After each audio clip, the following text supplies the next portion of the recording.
I'm a mechanical engineer. I like to build small machines. I like to build small machines that move. This is a Magmite. You can see how small it is. About 10 of them are the size of a grain of salt. We have a lot of fun with these over the years. We use them to play soccer. We torture ants with them. We made a little Pac-Man maze to drive them through.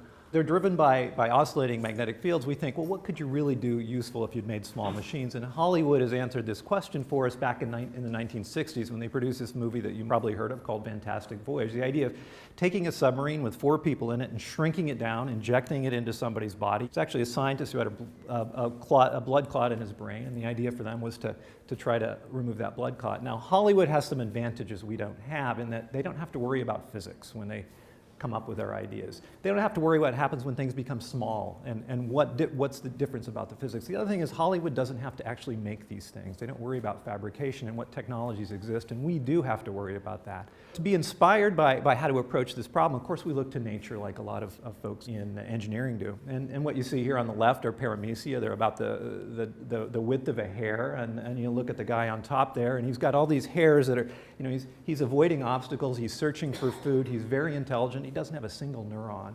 But we're inspired by other kinds of microorganisms as well. For instance, this is an E. coli bacteria that's flagellated.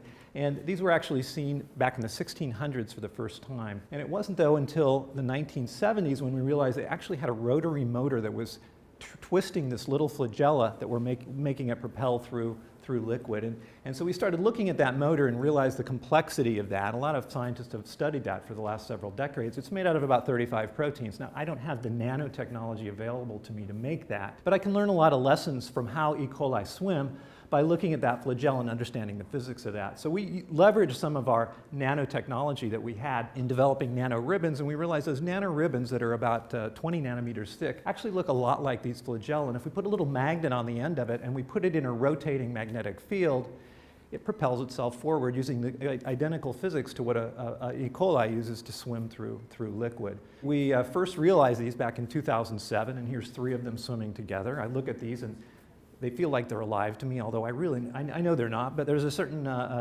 joy you get in building a machine and seeing it work in a complicated way. One of the technologies since 2007 that have become available to us is 3D nanoprinting, and that's opened up a whole new possibility now for making micro machines and nano machines. And now we can add new tools to them. We can build a plethora of different kinds of machines. But one of the things we really want to do, though, is take our machines and functionalize them, put chemicals on them to do something. And in this case, what we've done is we've attached DNA to these. And now those red dots, those are actually individual cells that are stained. And as we touch those cells and remain in contact with them, those cells take up the DNA and start transfecting it, start turning that DNA into a protein to produce a yellow fluorescence.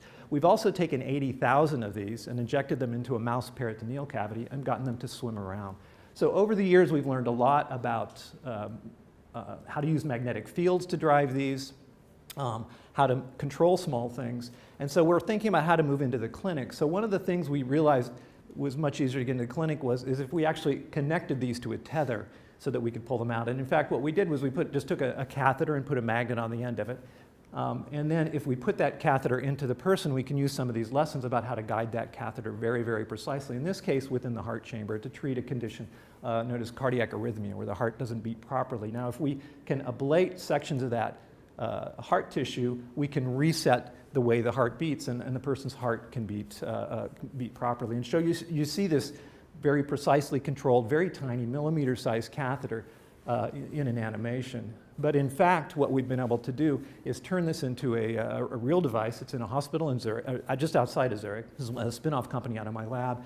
And here we are doing one of our operations on a woman you see by herself. And these are the surgeons right here that are actually controlling that device literally in the heart of this woman. We're still, though, interested in how to build small machines and how to build, can we ever realize these kinds of complex micro motors, micro machines?